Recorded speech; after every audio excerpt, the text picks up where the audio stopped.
Well, hello, everyone. Welcome to another episode of the Raise Your Bars podcast. After a few weeks hiatus, Chris, because We I was have. traveling and you were busy, but Albert Tan here with my good friend Chris Baker. How are you doing, my friend?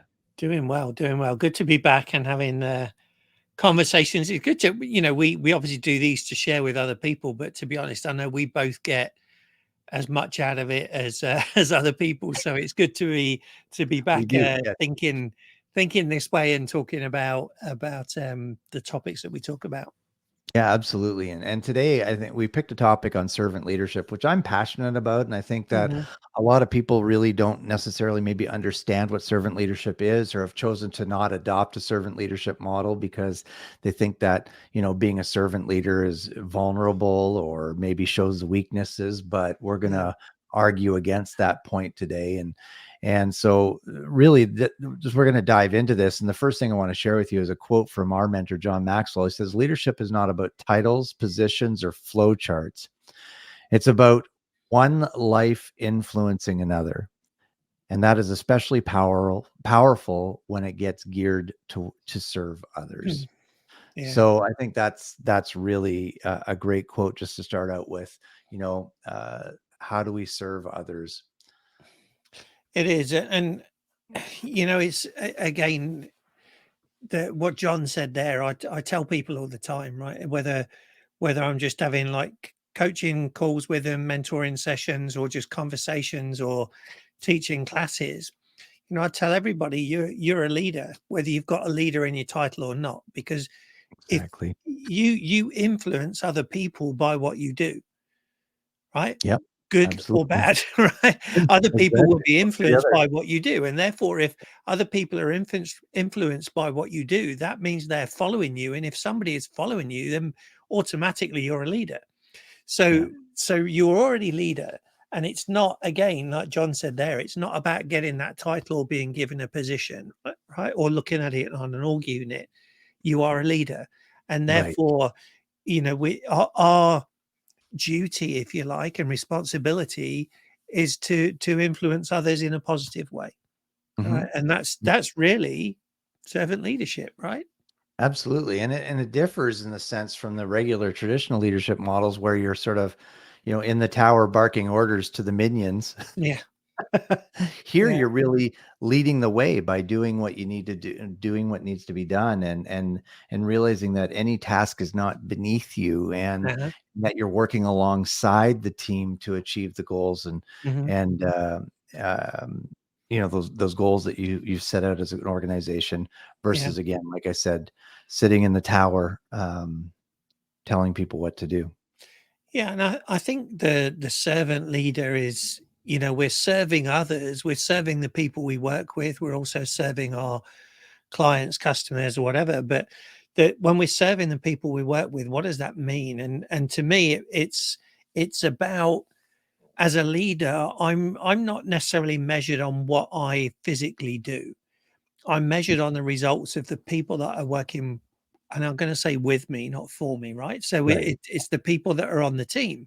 What the team does is how I'm measured, and therefore, as a leader, you're only as strong as your weakest link. So really, your job is to serve people, to help them to be the best they can be, right? To Yeah. give them all the tools that they need to be able to do the job, to give them the support and the encouragement, to keep going and to keep improving.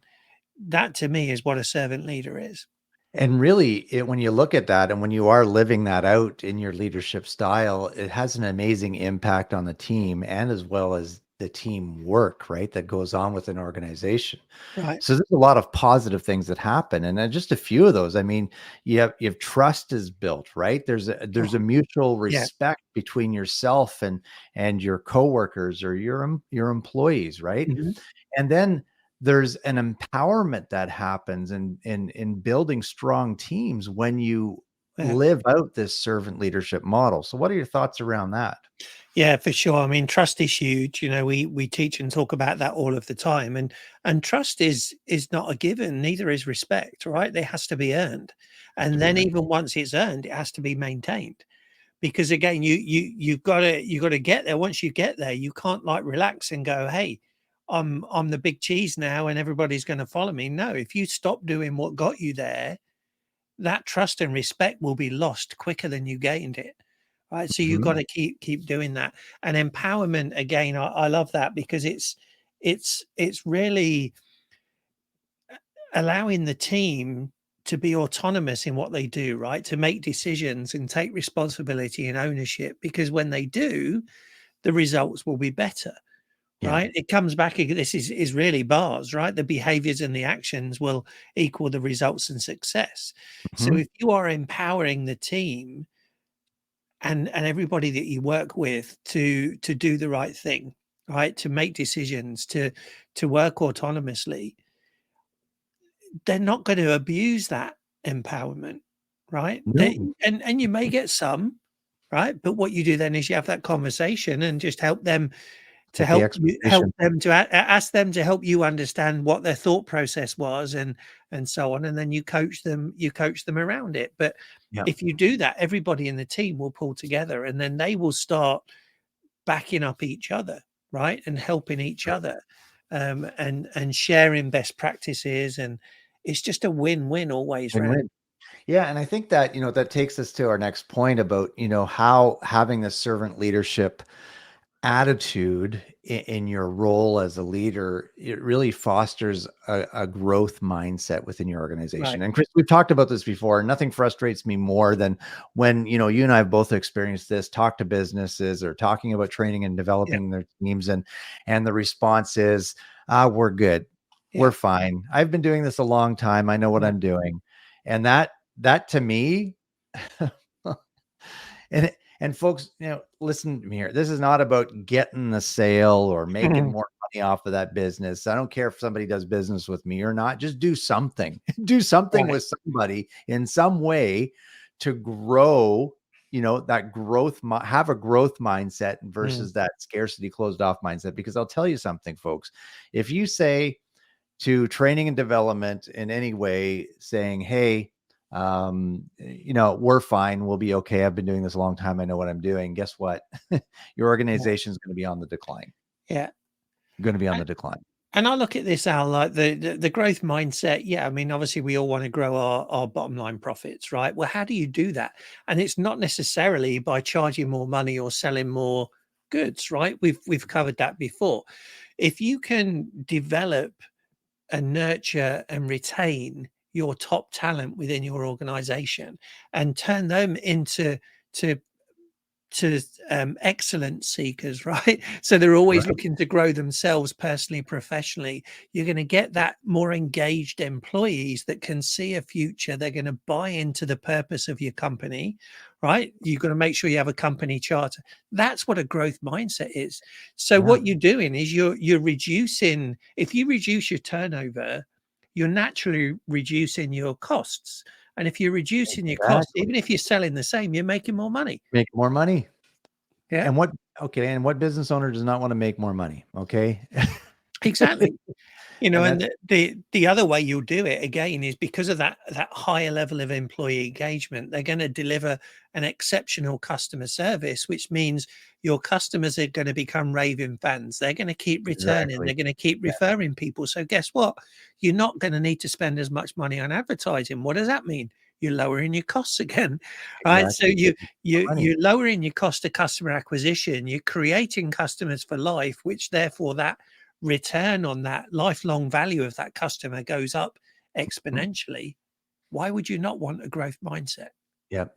But here's one thing too, that growth mindset needs to come from the leadership, right? Absolutely. Yeah. Most team members will fall into the habits or the ruts that their leaders are in. Hmm. And so if the leadership does not promote having this growth mindset, then odds are the team will Right. not pursue that growth mindset. Or if you do have somebody in your team that pursuing a growth mindset, they're going to leave to an organization where they're supported in pursuing that Correct. growth mindset. And then you're back into that hiring and filling roles again. You got So you got to lead by example, right, Al? If and Mark Cole says you can't give what you don't have, right? So you have to, as a exactly. leader, you have to have that growth mindset. As a business owner, you have to have that growth mindset. You have to encourage it in others, but not just talk the talk. You have to walk the walk. Okay. Yeah, And exactly. then it's acting with integrity, right? And integrity is doing the right thing even when no one else is looking. Yeah. So again, Yeah. it's like, are you taking it upon yourself to grow yourself, right? Are you showing your team that Mhm. you are interested in growth and you're interested in their growth? Are you using emotional intelligence to connect with your team to really show them that you care? Right. And then one of Yeah. the benefits as a business owner is that, guess what? You can retire early and you've got people then that are going to take on your business and keep it growing. So you've got a passive income and you can enjoy your retirement knowing Exactly. that your business is in good hands. Yeah. And so much of this we go through, like, so business owners, if you're out there and you're saying, how do I get this? How do I get to this next level in my organization business? Chris and I have an 8-week program that we take business owners through that really addresses a lot of this and gives you the tools and the resources you need to grow yourself and your team and your organization and to really solidify that that that potential of retiring early to enjoy that passive income. So reach out to us if you have questions on that. Now, what I mentioned this at the beginning, Chris, and one of the misconceptions about servant leadership is really that it shows a sign of weakness, Mm-hmm. right? That, maybe your team's going to take advantage of you if you have that servant heart. What are your thoughts on that? Because, I think we both are aligned on this, that is a complete misconception and Absolutely. a Yeah, fault. I think it shows a weakness in yourself if you think that way, right? Yeah, Because you're not obviously confident enough in your own ability to connect with your team. But what it also probably shows is that maybe you've got the wrong team, very true. you know? That's a good Um, point. because when you've recruited them, you may not have had that growth mindset at that time, right? Yourself. You may not have been thinking long term. You might have been just thinking, let's get a body into this seat because I need somebody to work here, right? Mhm. It there could be all sorts of reasons with that, but you you grow when you move outside of your comfort zone, right? And when you're stretched, and Mhm. when you're vulnerable, what it's doing again is it's showing that vulnerability shows people that you care. It shows them that you want to listen, that you want to grow, that you want them to be the best they can be, and you care about the business, right? So Absolutely. yeah, what's wrong with that? And if you don't want to do that, then again, I think it shows a weakness if you don't want to be a servant leader. Absolutely. I wholeheartedly agree with that. And again, that misconception I've heard that misconception from many of people over the Right. years. And so, so if you're sitting there and going, okay, how do I become this servant leader? And here's some things that you need to do to become a servant leader. Obviously, you need to be more self-aware of you, right? Yeah. You need more self-aware of your team and what's going on within the team. You're also going to have to spend time listening, right? Mhm. Here's part of the problem. We're feeding our teams stuff, communication on a daily basis, different things.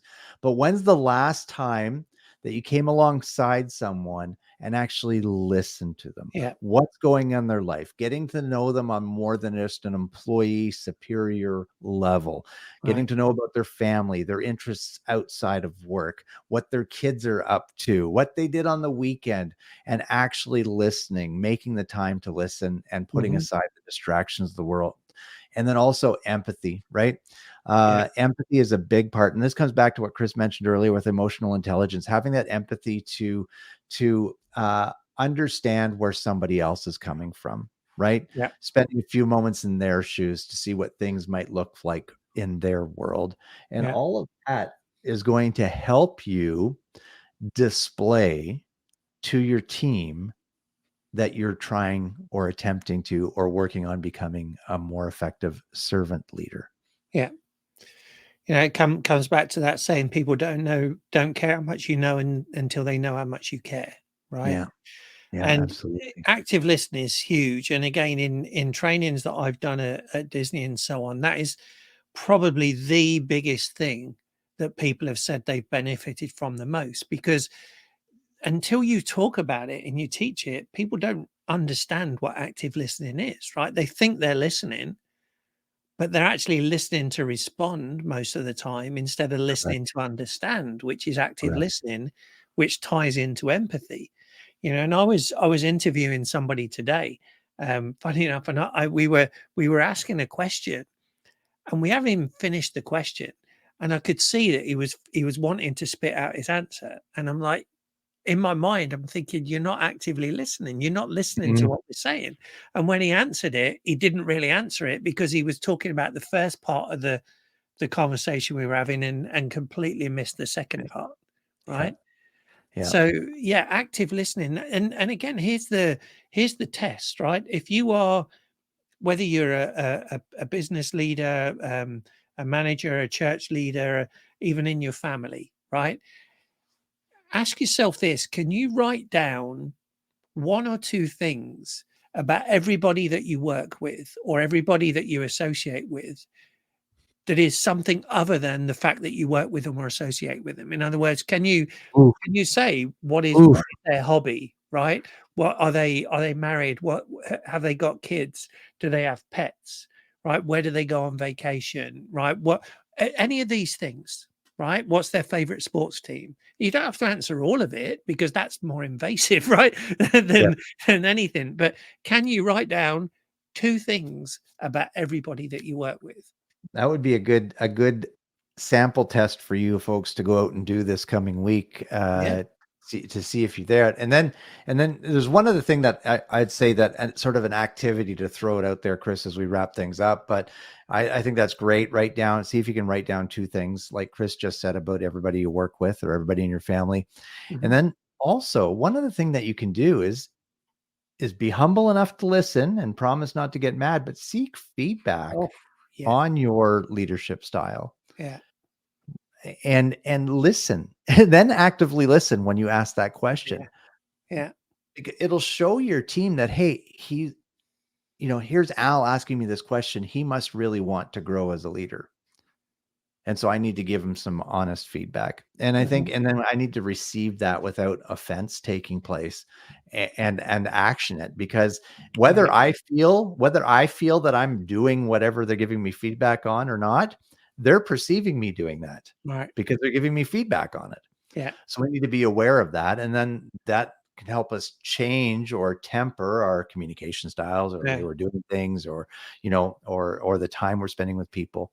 But we need to actively listen, and of course, I think, seek the feedback of our team Yeah. and even And our peers, even our peers. absolutely. Yeah. And I'll tell you that feedback, when you actively seek feedback, be prepared that you might get some raised eyebrows, and because people will be thinking, what's the catch? Right? Yeah, Why do you want to know that? And they yeah. may be reluctant to give you feedback because it's Mhm, not, it may be something that they're not used to doing and you've not asked before. mhm, Right. The flip side of that, Al, as well, is like, are you giving feedback to others? And mhm. what I would encourage you to do is to give positive feedback. Yes. Right. Because most people, when they think of feedback, they think of what we call constructive criticism. Right. Mhm. That's a negative connotation. We've talked about that before, Yes, right? yes, But yes.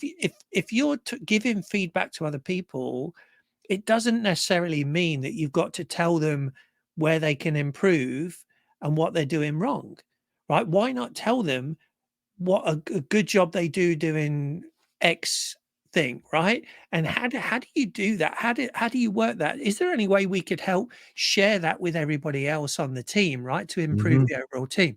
What do you think the reaction to those people is going to be? Well, there's an immediate level of raise and level of respect for this person, and Right. and even that willingness. You by doing that are increasing your influence with those on your team. Correct. And right, John said leadership is influence, Yeah. nothing more, nothing less. And Yeah. if you think you're a leader and you turn around, nobody's following you, you're really just out for a walk, right? Yeah. So you're raising that level of influence. So, Chris, just any closing thoughts as we wrap up this episode tonight? Oh, well, we could do this for ages, right? And Yeah. again, we do in some of the programs we do, and we're not pitching programs. It's just that as we're talking this through, then we mention what we do. But I Mhm, think you've got to be humble enough to seek improvement all the time, right? mhm. Perfection doesn't exist. Right. Yeah. I've said before, I'm a recovering perfectionist. I used to think that I wanted to be perfect and I had to be perfect. Now I realized that continual improvement is what we should all be aiming for. And therefore, if we're looking for continual improvement, perfection can't exist, because otherwise we wouldn't be able to continually improve, right?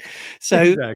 Yeah. so I encourage you to be humble enough to look at yourself and reflect on yourself and say, am I being the best I can be, right? Am I supporting people the best I can be? Mhm. Is it about me, or is it about we? Right. And I want you to move from me Yeah. to we, and start thinking about the bigger picture and how you influence those, and how, well, if you can multiply the impact that you have by working with other people and encouraging them, that multiplication is huge. What a difference we can make in the world if we can do that. Absolutely. It'd be powerful. Hey, everybody, thanks for tuning in, and make sure you seek us out on social media. You can go to search your Raise Your Bars Personal Growth Solutions to join that page. We have a Raise Your Bars business building page. And for men over 40, we have a Raise Your Bars Legacy Creators page. Come and join us. If you found value in this, please share it with Mhm. family coworkers. We would sincerely appreciate that. And, make sure you add this podcast as one of your favorites, so you can come back and listen again, or get the notifications for the newest episodes as they are released. So everybody, once again, Al Rattan here and Chris Baker with Raise Your Bars podcast. Thanks for tuning in. Have an amazing day. Yeah. Thanks.